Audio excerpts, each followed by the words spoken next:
60대 이상 부부, 이 행동 끊으면 관계가 무너집니다. 60대를 넘어선 부부들을 보면 참 신기해요. 젊은 시절의 뜨거운 열정은 사라졌지만 그 대신 깊고 잔잔한 애정이 흐르는 모습이 아름답거든요. 하지만 안타깝게도 어떤 부부들은 이 시기에 오히려 멀어지기 시작해요. 마치 오랫동안 함께 흘러온 강물이 어느 순간 갈라져서 서로 다른 방향으로 흘러가는 것처럼 말이죠. 왜 그럴까요? 아이러니하게도 답은 아주 단순한 곳에 있어요. 거창한 배신이나 큰 사건 때문이 아니라 일상의 작은 것들을 하나씩 놓치기 시작하면서부터 관계가 서서히 무너지는 거예요. 마치 벽돌담이 한 번에 무너지는 게 아니라 벽돌 하나하나가 빠지면서 결국 전체가 무너지는 것처럼요. 첫째, 60대 이후 부부에게 대화는 숨쉬기와 같습니다. 젊을 때는 바빠서 대화할 시간이 없었다고 핑계라도 댈 수 있었어요. 직장 일에 치이고 아이들 뒷바라지에 정신없고 경제적 부담에 짓눌려서 말이죠. 하지만 60대가 되면 상황이 달라져요. 아이들은 독립했고 직장에서도 은퇴했거나 은퇴를 앞두고 있죠. 드디어 둘만의 시간이 생긴 거예요. 그런데 이상하게도 이때부터 대화가 줄어들기 시작하는 부부들이 많아요. 오늘 뭐 했어? 라는 질문에 뭐 별거 있겠어라고 답하고 끝. 저녁 뭐 먹을까? 아무거나라고 대답하고 마는 거죠.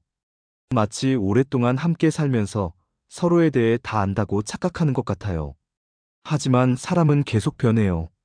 60대의 당신은 30대의 당신과 다르고 50대의 당신과도 달라요. 새로운 관심사가 생기고 건강에 대한 걱정이 늘어나고 노후에 대한 불안감도 커지죠. 이런 변화들을 서로 나누지 않으면 물리적으로는 같은 공간에 있지만 마음은 점점 멀어져 가는 거예요. 실제로 성공적인 60대 부부들을 보면 정말 많은 얘기를 해요. 오늘 마트에서 김씨 아줌마 만났는데 말이야. 뉴스에서 본 건데. 요즘 젊은 사람들은 우리 딸이 전화해서 그러는데 같은 일상의 소소한 이야기부터 시작해서 건강 걱정, 미래 계획, 심지어 젊은 시절 추억까지 두루두루 나누거든요. 마치 서로의 일기를 매일 교환하는 것 같아요. 둘째, 스킨십은 60대 부부에게 감정의 충전기와 같습니다. 젊을 때는 스킨십이 주로 로맨틱한 의미였다면 60대 이후에 스킨십은 조금 다른 의미를 가져요. 안정감, 위로, 소속감 같은 더 깊은 감정들을 전달하는 수단이 되거든요. 손을 잡는 것만으로도 내가 여기 있어. 우리 함께하라는 메시지를 전할 수 있어요. 그런데 많은 부부들이 나이 들면서 이런 자연스러운 스킨십을 멈춰버려요. 이제 나이도 많은데 뭘 그런 거리라며 어색해하거나 별로 필요 없어라며 무관심해지죠. 하지만 이건 정말 위험한 신호예요. 인간은 태어날 때부터 죽을 때까지 따뜻한 접촉이 필요한 존재거든요. 특히 60대 이후에는 사회적 접촉이 줄어들어요. 직장 동료들과의 관계도 끊어지고 친구들도 하나둘 멀어지고 자녀들과의 접촉도 예전만큼 자주 있지 않죠. 이런 상황에서 배우자와의 스킨십마저 사라지면 정말 외로워져요. 마치 감정의 충전기가 완전히 꺼진 상태가 되는 거죠. 성공적인 60대 부부들을 관찰해보면 정말 자연스럽게 스킨십을 해요. TV 보면서 어깨에 기대고, 걸을 때 팔짱 끼고, 잠들기 전에 등을 토닥여주고, 심지어 농담할 때 장난스럽게 툭툭 치기도 하죠. 이런 작은 접촉들이 쌓여서 든든한 정서적 유대감을 만들어내는 거예요. 셋째, 관심 표현은 존재감을 확인시켜주는 중요한 신호입니다.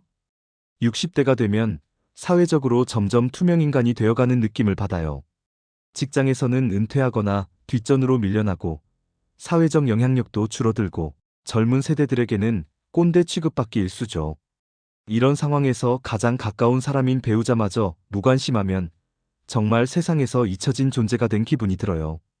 오늘 컨디션 어때? 그 드라마 재미있어? 요즘 무릎은 좀 어때? 새로 시작한 취미는 잘 되고 있어? 같은 간단한 질문들이 얼마나 큰 힘이 되는지 모르는 사람들이 많아요. 이런 질문들은 단순히 정보를 얻기 위한 게 아니라 나는 당신에게 관심이 있어. 당신의 일상이 내게는 중요해라는 메시지를 전달하는 거거든요. 반대로 무관심은 정말 치명적이에요. 배우자가 새로운 옷을 입고 와도 알아보지 못하고, 좋아하는 음식을 해줘도 별 반응이 없고, 건강이 안 좋다고 해도 나이 들면 다 그런 거야라며 대수롭지 않게 넘어가는 거죠. 이런 무관심이 계속되면 상대방은 자신이 정말로 사랑받고 있는지 의심하기 시작해요.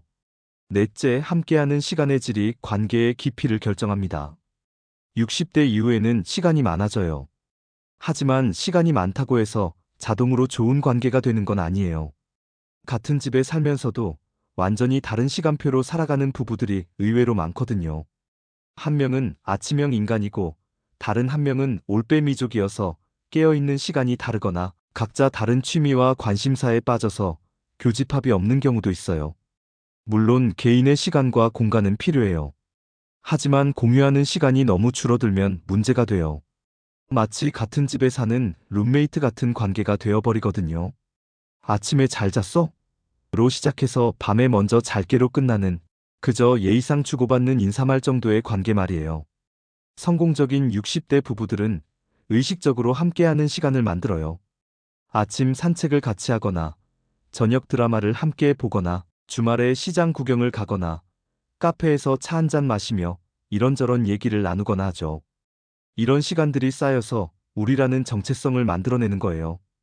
다섯째, 웃음은 관계를 촉촉하게 만드는 윤활유입니다.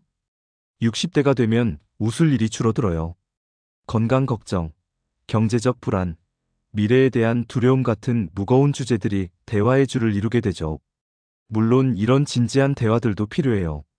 하지만 웃음이 완전히 사라진 관계는 정말 메마르고 딱딱해져요. 웃음이 없는 부부를 보면 마치 오래된 나무 같아요. 겉보기에는 멀쩡해 보이지만 속은 바싹 말라 있어서 작은 충격에도 쉽게 부러질 것 같은 느낌이 들거든요. 반면에 자주 웃는 부부들은 어떤 어려움이 와도 함께 헤쳐나갈 수 있을 것 같은 탄력성이 느껴져요. 웃음은 꼭 큰 유머나 재미있는 이야기에서만 나오는 게 아니에요. 서로의 작은 실수를 보고 미소 짓거나, 옛날 얘기를 하다가 빙긋 웃거나, 손자 손녀 얘기를 하며 흐뭇해하거나, 심지어 TV 프로그램을 보며 함께 낄낄거리는 것들도 다 소중한 웃음이에요. 이런 작은 웃음들이 모여서 관계를 부드럽고 따뜻하게 만들어주는 거죠. 이 5가지 요소들은 사실 서로 연결되어 있어요. 대화가 있어야 관심을 표현할 수 있고, 함께하는 시간이 있어야 자연스러운 스킨십이 가능하고, 이 모든 것들이 어우러져야 진정한 웃음이 나오거든요. 마치 오케스트라의 악기들처럼 하나라도 빠지면 전체 하모니가 어색해지는 거예요. 특히 60대 이후의 관계는 더욱 섬세한 관리가 필요해요. 젊을 때는 바쁘다는 핑계로 대충 넘어갈 수 있었던 것들이 이제는 시간이 많아진 만큼 더욱 두드러지게 느껴지거든요. 예전에는 눈치채지 못했던 상대방의 외로움이나 서운함이 이제는 선명하게 보이기 시작해요. 하지만 다행인 것은 이 5가지 모두 지금 당장 시작할 수 있는 것들이라는 점이에요. 거창한 준비나 특별한 기술이 필요한 게 아니거든요. 오늘 저녁 식사 때 오늘 하루 어땠어?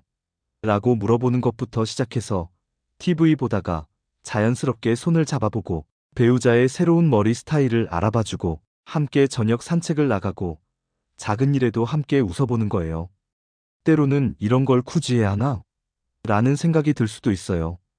특히 오랫동안 함께 살아온 부부라면 더욱 그럴 거예요. 하지만 관계라는 것은 자동으로 유지되는 게 아니라 계속해서 가꾸고 돌봐줘야 하는 정원 같은 거예요.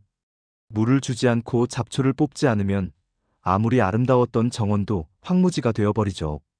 60대 이후의 사랑은 젊은 시절의 열정적인 사랑과는 다르지만 그만의 깊이와 아름다움이 있어요.